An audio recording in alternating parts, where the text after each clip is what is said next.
ಹೂವಿನ ಬಟ್ಲಲ್ಲಿ ಕಿತ್ತು ತಂದೆ ನಕ್ಷತ್ರನೆಲ್ಲ ಕಟ್ಟಿ ಮುಗಿಸೋ ಹೊತ್ತಿಗೆ ಬೆಳಕಾದೋಯ್ತಲ್ಲ ಎಲ್ಲ ಮಾಯವಾಯ್ತಲ್ಲ.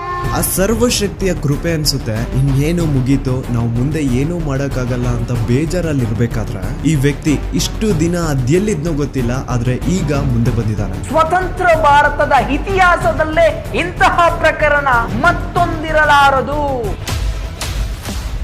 ಸಾಕ್ಷಿ ತಾನೇ ಕೇಳ್ತಾ ಇದ್ರಿ, ಸಾಕ್ಷಿ ತಾನೇ ಬೇಕಿತ್ತು ನಿಮ್ಗೆಲ್ಲ. ಈಗ ಒಂದು ಜೀವಂತ ಸಾಕ್ಷಿ ಮುಂದೆ ಇದೆ, ಈಗ ನ್ಯಾಯ ಇಸ್ಕೊಡಿ.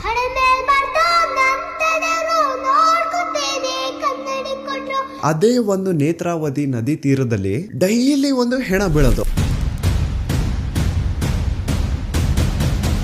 ಸೊ ಆ ಒಂದು ಬ್ಲಾಕ್ ಕಲರ್ SUV ಕಾರ್ಗೂ ಹಾಗೂ ನೇತ್ರಾವತಿ ನದಿ ದಡದಲ್ಲಿ ಸಿಗುತ್ತಿದ್ದಂತಹ ಹೆಣಗಳಿಗೂ ಏನೋ ಒಂದು ಸಂಬಂಧ ಇದೆ ಅಂತ ಭೀಮಗೆ ಗೊತ್ತಾಗುತ್ತಾ.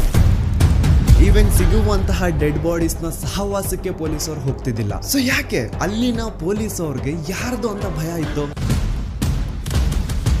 ಅವಳು ಬಾಡಿನ ಒಂದು ಕಡೆ ಮಣ್ಣು ಮಾಡು ಅಂಡ್ ಅವಳಿಗೆ ಸಂಬಂಧ ಪಡುವಂತಹ ವಸ್ತುಗಳನ್ನ ಇನ್ನೊಂದು ಕಡೆ ಮಣ್ಣು ಮಾಡು.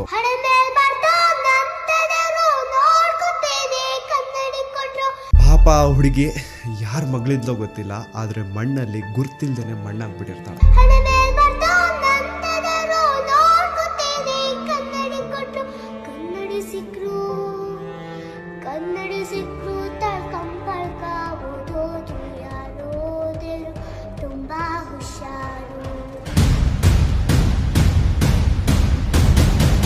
ಅಂಡ್ ಈಗ ಅಸಲಿ ಆಟ ಶುರು. ಆಟ ಅಲ್ಲ, ಶಿವ ತಾಂಡವ ಈ ಸತಿ.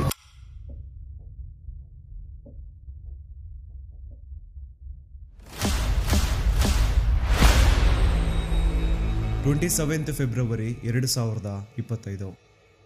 ನಾನು ಈ ಒಂದು ಚಾನಲ್ ಅಲ್ಲಿ ಒಂದು ವಿಡಿಯೋ ಅಪ್ಲೋಡ್ ಮಾಡಿದ್ದೆ ಸೌಜನ್ಯ ಮರ್ಡರ್ ಕೇಸ್ ಬಗ್ಗೆ. ಆ ಒಂದು ವಿಡಿಯೋ ಯಾವ ತರ ಸೆನ್ಸೇಷನಲ್ ಆಯ್ತು ಅಂತ ಈಗ ಆಲ್ರೆಡಿ ಎಲ್ರಿಗೂ ಗೊತ್ತಿದೆ. ಅದಾದ್ಮೇಲೆ ಬಹಳಷ್ಟು ಸೋ ಕಾಲ್ಡ್ ಜ್ಞಾನಿಗಳು ಮುಂದೆ ಬಂದು ಒಂದ್ ಸವಾಲ್ ಹಾಕಿದ್ರು. ನೀವು ಹೇಳೋದಕ್ಕೆಲ್ಲ ನಿಮ್ ಹತ್ರ ಸಾಕ್ಷಿ ಇದೆ ಅಂದ್ರೆ ಆ ಸಾಕ್ಷಿನ ಪಬ್ಲಿಕ್ ಮಾಡಿ ಅಥವಾ ಕೋರ್ಟ್ ತಗೊಂಡು ಹೋಗ್ಕೊಡಿ, ಬೀದಿ ರಂಪಾಟ ಯಾಕೆ ಮಾಡ್ತಿದ್ದೀರಾ ಅಂತ. ಅದಾದ್ಮೇಲೆ ನಾನು ಒಂದು ವಿಡಿಯೋ ಮಾಡಿದೆ ಸಾಕ್ಷಿ ನಾಶ ಅಂತ. ಅಂಡ್ ಆ ಒಂದು ವಿಡಿಯೋದಲ್ಲಿ ಪಾಯಿಂಟ್ ಟು ಪಾಯಿಂಟ್ ಎಕ್ಸ್ಪ್ಲೈನ್ ಮಾಡಿದೀನಿ ಹೇಗೆ ಸೌಜನ್ಯ ಕೇಸ್ ಅಲ್ಲಿ ಬಹಳಷ್ಟು ಸಾಕ್ಷಿಗಳು ನಾಶ ಆಗಿದಾವೆ ಅಂತ. ಆದ್ರೂ ಕೆಲವೊಬ್ರದ್ದು ಮಾತ್ರ ಅದೇ ಇದ್ದಿದ್ದೆ, ಕೋರ್ಟ್ ಅಲ್ಲಿ ಹೋಗಿ ನ್ಯಾಯ ಕೇಳಿ ಬೀದಿ ರಂಪಾಟ ಯಾಕೆ ಮಾಡ್ತಿದ್ದೀರಾ ಅಂತ. ಹಾನೆಸ್ಟ್ಲಿ ಹೇಳ್ಬೇಕು ಅಂತಂದ್ರೆ, ಮನ್ಸಾಕ್ಷಿ ಮುಟ್ಕೊಂಡು ಹೇಳ್ಬೇಕು ಅಂದ್ರೆ ಸೌಜನ್ಯ ಕೇಸಲ್ಲಿ ಬಹಳಷ್ಟು ಸಾಕ್ಷಿಗಳು ನಾಶ ಆಗಿದಾವೆ. ಅಂಡ್ ಮಿಕ್ಕಿರುವಂತಹ ಸಾಕ್ಷಿಗಳನ್ನ ಇಟ್ಕೊಂಡು ಕೋರ್ಟ್ ಅಲ್ಲಿ ಹೋಗಿ ನ್ಯಾಯ ಕೇಳಿದ್ರೆ ನ್ಯಾಯ ಸಿಗೋದು ಬಹಳ ಕಷ್ಟ. ಸೊ ಏನಪ್ಪಾ ಮಾಡೋದು? ನಮ್ ಕಣ್ಣು ಮುಂದೆನೆ ಆರೋಪಿಗಳು ಐಷಾರಾಮಿ ಜೀವನ